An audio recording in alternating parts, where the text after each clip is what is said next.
I'm Ellie from NashvilleWife.com, and I'm here with Benton Hall. Benton is a longtime team leader with Cru, which is short for Campus Crusade for Christ. It's an interdenominational Christian organization founded back in 1951.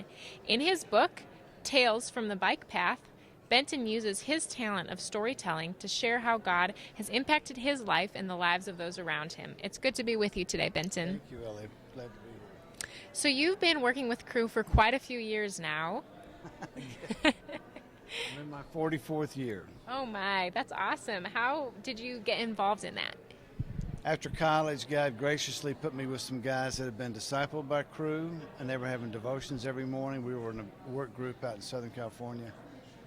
And I watched them for a couple of weeks, and I thought, I need to check out what they were having devotions in the morning. So I went, told them about how I'd started my faith as an Episcopalian at a confessional, but all I knew was that I was forgiven. I was sure of that, and they began to fill in the blanks, and there were a lot of blanks to be filled in. And they pointed me toward Crusade from there. And then when I moved back to Fort Worth at the end of the summer, there was a Crusade Bible study in a home right next to my parents' house.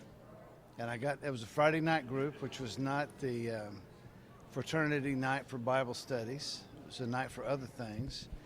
And it took me a while to make the mental transition, but those people discipled me. We were going through Crusade material, taught me how to witness, how to live by faith.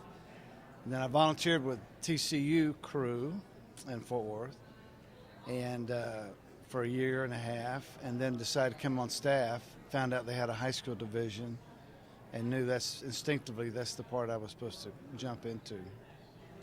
So what is it like to work with students, and what led you to specifically working with teens? I say this humbly. I meet 200 or 300 new boys every year, and they want you to know them. And if you know their name, they think you know everything about them. So I really work hard at getting names. And that 15 to 18 age group, they're boys becoming men, girls becoming women. And so everything we do has a fun element to it, which obviously they do a lot of heartbreaking things too. But the fun parts we really enjoy. And then we do the Bible studies, and we have a graduated ministry where you can get involved at a simple level, or you can get way involved, learn to share your faith, lead your own studies, and even go on mission trips. And I don't know, it's just every 4 years I've got a brand new audience, so it keeps you fresh. That's so true. Now, some people say that Christianity is losing its appeal among young people today. Based on your work with students, how do you help to counteract that? Well, the Christianity is a straw man that's been built up by the secular media. A relationship with Christ has never gone out of style, and kids are hungry for that. I rarely get pushback when I explain that it's a personal relationship with God. And then as they grow and we get them hooked into a church where their friends are going, they're desperate to be hooked up with God and experience His forgiveness and grace and love. So Christianity, you'd have to define it. I can't tell if it's I know major denominationalism's on the decline, but I would say God's work is on the incline. It's a good way to put it. Now, this book, Tales from the Bike Path, so it was released earlier this year. Coming out in April. Coming out in April. Oh, okay. Somehow I thought it was released in January. What do you hope that readers will get out of it? Well, there's 70 short stories from my work and from my life of responding to God's nudges in life. When he points me in a direction, I'm a talker. I'll just step in and start talking to people and trust God for things, collaborating with other youth pastors, churches, ministries, always in the furtherance of the gospel. And the book is to encourage people to step out in faith. When the Lord's asking you to do something, step in there, bring your little piece by faith, and see what happens. And it's addictive. Years ago, I was studying a couple years ago this passage where Jesus walks through Jericho, his last trip. It's the one where he meets with Zacchaeus. But he also meets with 3 blind guys, 2 on the front end of town, 1 on the back end. He's walked past them 12 or 15 times, and they finally get it, who he is.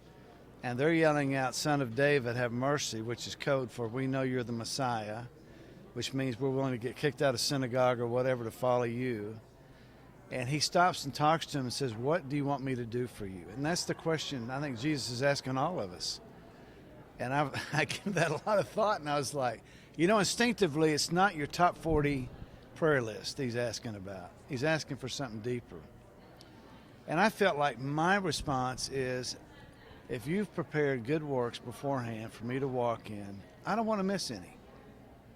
I'm assuming that because you have a plan for me. Some people have a plan. Their plan is to be on a large, visible scale. Others, a smaller, behind-the-scenes scale. But wherever the Lord's putting you, this book encourages you to step out and trust God and see what happens.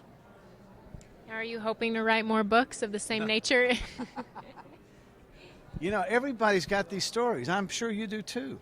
And our stories are what encourage other people to step out in faith. And I laugh because since I've finished writing this, I've had 3 or 4 more stories, and I don't know what the Lord wants me to do, but I write for therapy. It's therapeutic to journal, and so who knows? But this is the first go. We'll see what happens. I may get run out of town. I don't know. How much longer do you hope to be doing your ministry with Crew? Well, I'm 67, and when you're 25 years old, you're old to a high school student. So I've been old for a long time, and they don't care. You're probably, high school kids can read us older adults like a book, and they can tell instantly if you care about them or if you don't.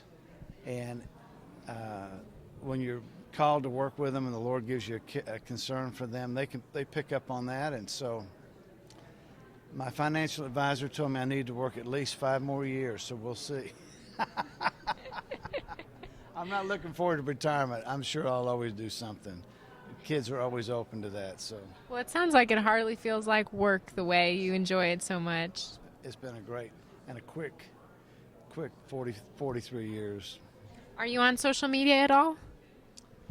I am. Facebook, and my Facebook page is open, and there'll be more about the book on there. Benton Hall out of Plano, Texas, with Crew. You'll see my smiling face.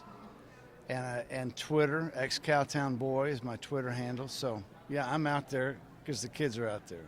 So I have to be. I haven't grasped all of the pieces, but I've got Twitter and Instagram and Facebook and learning Snapchat. Wow, that's impressive. Yeah, not really. It's just a necessity of the job. There you go. That's a good way to put it. Well, it's been a pleasure to chat with you today, Benton. Be sure to check him out on social media and visit my website at NashvilleWife.com.